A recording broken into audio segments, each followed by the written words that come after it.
Bollywood silver screen presenting star Wars attack of the clones.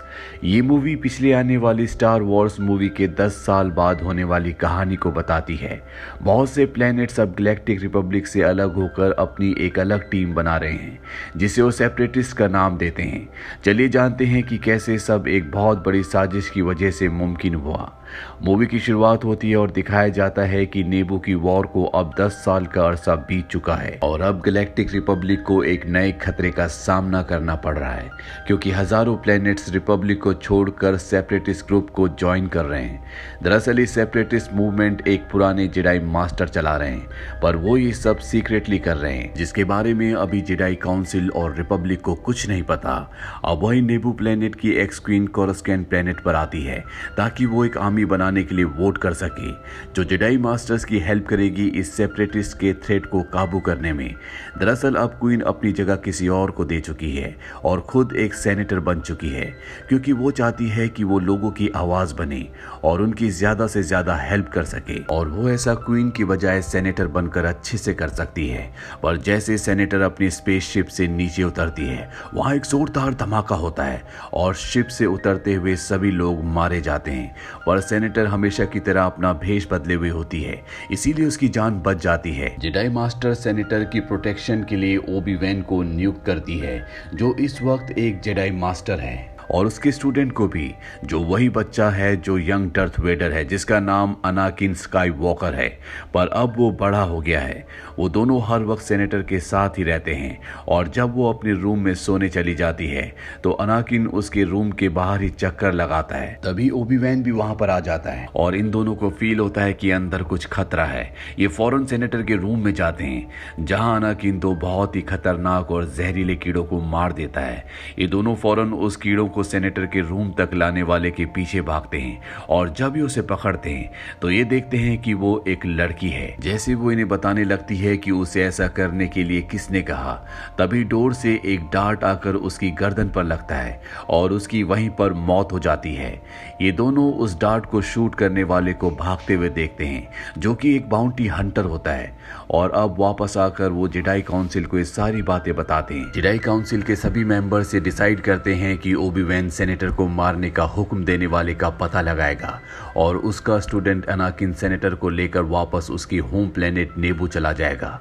वहां senator और अनाकिन की feeling एक दूसरे के लिए स्ट्रांग हो जाती है और ये जानते हुए भी कि एक जेडाई अटैचमेंट्स नहीं रख सकता, अनाकिन सेनेटर के प्यार में पड़ जाता है। वहीं दूसरी तरफ इन्वेस्टिगेशन करते हुए ओबी वैन डार्ट को लेकर अपने एक दोस्त के पास जाता है जो डार्ट को देखकर कहता है कि उसे प्लेनेट कमीनो जाना चाहिए।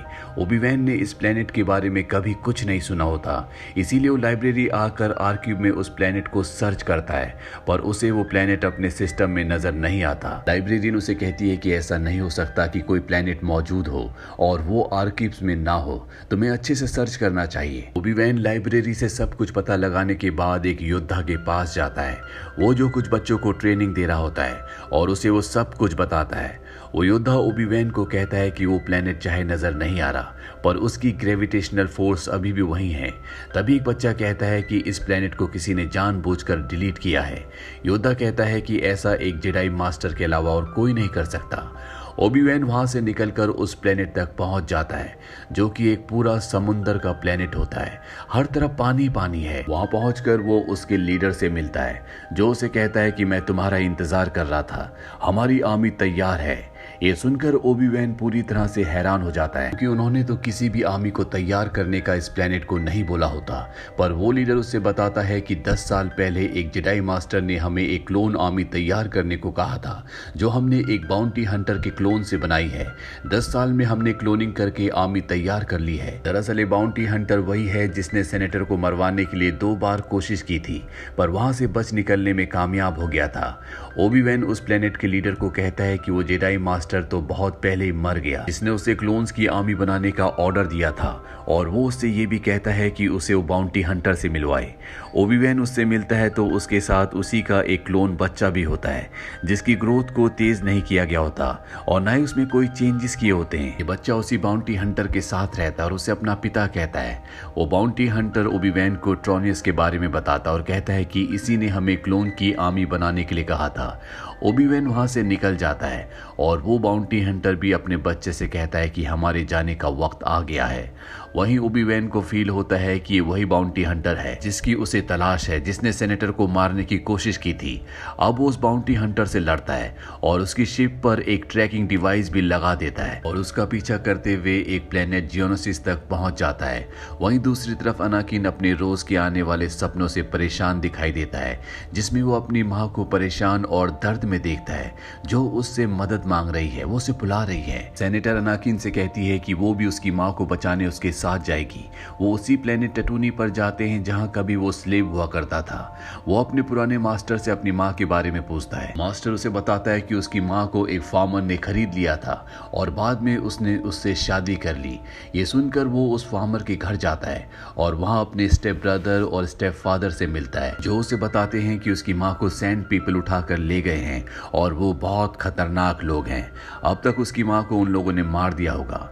अनाकिन सेनेटर को वहीं उन लोगों के पास छोड़कर अपनी माँ का पता लगाने के लिए चला जाता है और जब वो उस जगह पहुंचता है तो अपनी माँ को एक लकड़ी से बंधा हुआ खून में लथपथ देखता है।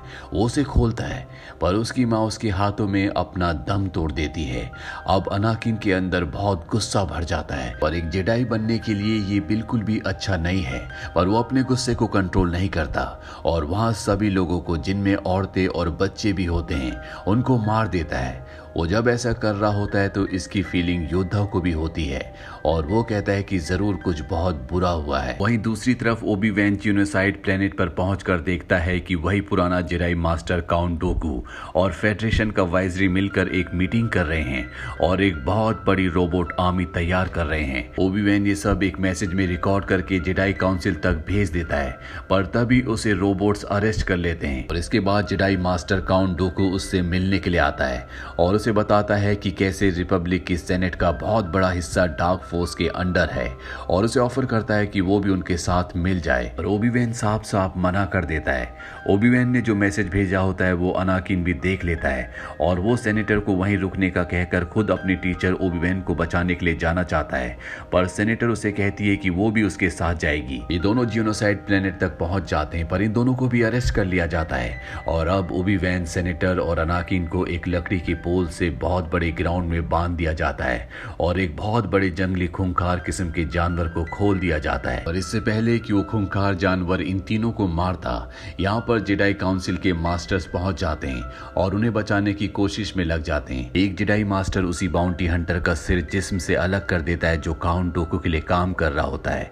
अनाकिन और ओबी-वैन फ्री होने के बाद काउंट डोकू से फाइट करते हैं, पर वो ओबी-वैन को बुरी तरह से घायल कर देता है और अनाकिन का हाथ भी काट देता है।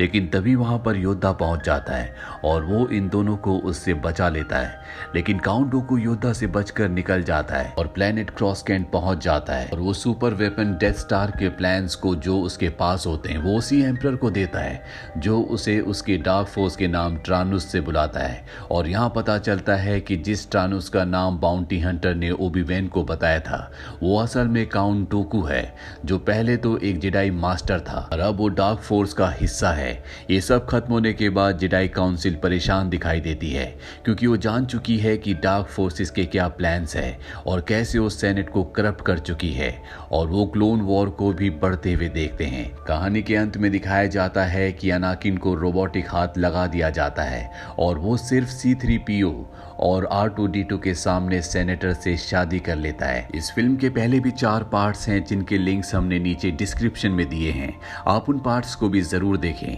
तो ये थी पूरी कहानी star Wars attack of the clones की। ये मूवी सन 2002 में रिलीज हुई थी।